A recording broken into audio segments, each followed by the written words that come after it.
Imagine you're a CEO and you've conquered your entire industry. Every competitor is gone, every goal is crushed. Time to pop the champagne, right?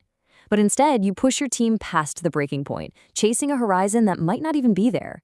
Well, that's the razor's edge between being a visionary and being a prisoner of your own ambition.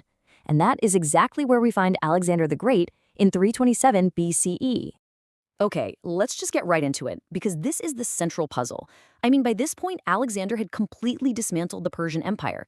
The main quest was done. He'd subdued what we now call Afghanistan and Uzbekistan. The game was won. So why on earth did he just keep marching east? To really get inside his head, we have to understand this one specific Greek idea: Pothos. For Alexander, this wasn't just, normal ambition. Ancient historians talk about it like a deep psychological need, a burning compulsion to reach the absolute ends of the earth. Now, here's the really wild part. This whole obsession was fueled by a huge misunderstanding of geography. Seriously. Based on the maps they had, Alexander truly believed the Indus River was the last stop before he hit some mythical outer ocean that circled the entire world. He was literally running his army into the ground just to clear the fog of war off the edge of a map that wasn't even real. So this turns what should be a military campaign into a mythological quest.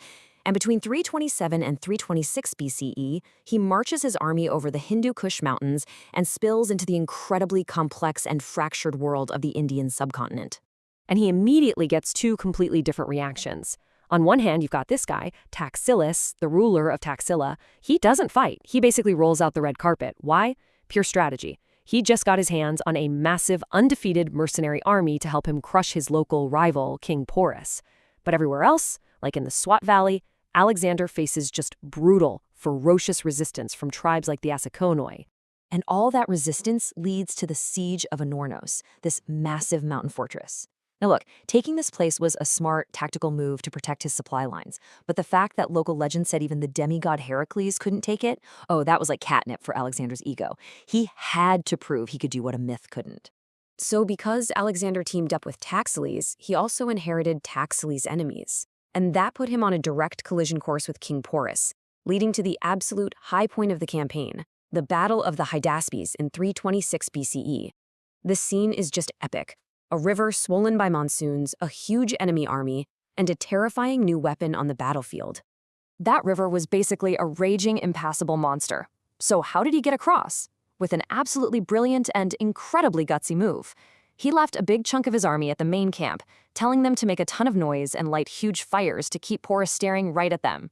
Meanwhile, Alexander took his best troops on a secret 17-mile march upriver and crossed at a hidden spot, all under the cover of a massive thunderstorm. The logistics of that are just staggering to think about. But once they got across, the Macedonians weren't just facing infantry. They were staring down what one source called a thick, dark wall of flesh. Porus had about 200 war elephants, something the Greeks had never seen on this scale before. So here's the problem. The heart of Alexander's army was the Phalanx, guys wielding these gigantic 18-foot spears. This formation was a steamroller against other people. But how does a guy with an 18-foot spear fight a charging elephant? He doesn't. The elephants just walked right into the Phalanx, trampling men and snapping those long spears like twigs. It was basically the ancient world's version of having to invent anti-tank weapons in the middle of a battle. So Alexander had to adapt, and fast. He ordered his light infantry to drop their spears, grab axes, and literally dive under the elephants to hack at their legs. At the same time, his archers aimed all their arrows at the drivers, the mahouts. The result was pure, grisly chaos. The wounded, driverless elephants panicked and started trampling their way back through their own army. Porus's army completely fell apart, but he fought on until he was covered in wounds. When he was finally captured and brought to Alexander, he was asked how he wanted to be treated. And his reply is one of the all-time great lines from history. "Treat me, Alexander, as a king." Alexander, who respected courage more than anything, was so blown away that he actually gave Porus his kingdom back, making him a loyal ally on the edge of his new empire. After a victory that incredible, you'd think the army would feel like they could do anything. But instead, they were just broken, psychologically shattered. They had survived the elephants, but what they heard was coming next was so much worse. Alexander wanted to keep going, to march on to the Ganges Plain and take on the next big power, the Nanda Empire. And then a rumor just ripped through the camp. Remember the 200 elephants they just barely survived? The rumor was the Nanda Empire had 6,000, 30 times more. It was a number they couldn't even really imagine. You really have to feel for these guys. I mean, they'd been marching and fighting for 8 years straight. They were thousands of miles from home. It had been raining for 70 days in a row. Their armor was rusting. This wasn't about being cowards. It was a simple, terrifying calculation. Marching into 6,000 elephants wasn't a battle. It was a death sentence. And so the army just stopped. They sat down on the riverbank and flat out refused to go another step. And Alexander's big heroic reaction? He didn't give some inspiring speech.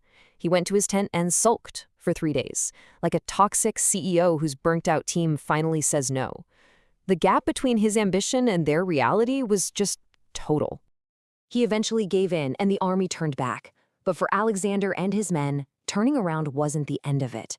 No, in a final, tragic bit of irony, the journey home would turn out to be deadlier than any battle they had ever fought. While fighting his way south, Alexander was almost killed by an arrow straight through the lung, an injury that a lot of historians think led to his early death. Then came the march through the Gedrosian Desert. A logistical screw-up separated the army from its supply ships, trapping them inland. The conditions were apocalyptic. Searing heat, flash floods, and just plain thirst killed more of his men than all his battles combined. So Alexander beat the elephants, only to be beaten by geography. And that's why military historians don't really call the Indian campaign a conquest. They call it a violent reconnaissance. Basically, he smashed his way in, gathered some info, and then left, with his influence just fading away almost immediately. So what was the real legacy of all this? By breaking the power of all the local kings and then just disappearing, Alexander didn't leave behind a new part of his empire. He left a massive power vacuum. And that vacuum got filled and fast. Within just a few years of Alexander's death, a young Indian leader named Chandragupta Maurya rose up, kicked out the few Macedonians who were left, and used all that chaos to build the Mauryan Empire, the very first great unified empire in India's history. Which leaves us with this final, really provocative question.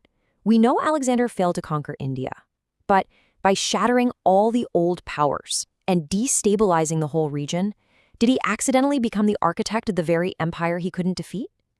Sometimes you can push yourself to the absolute breaking point, only to realize you were just paving the road for the person coming up right behind you.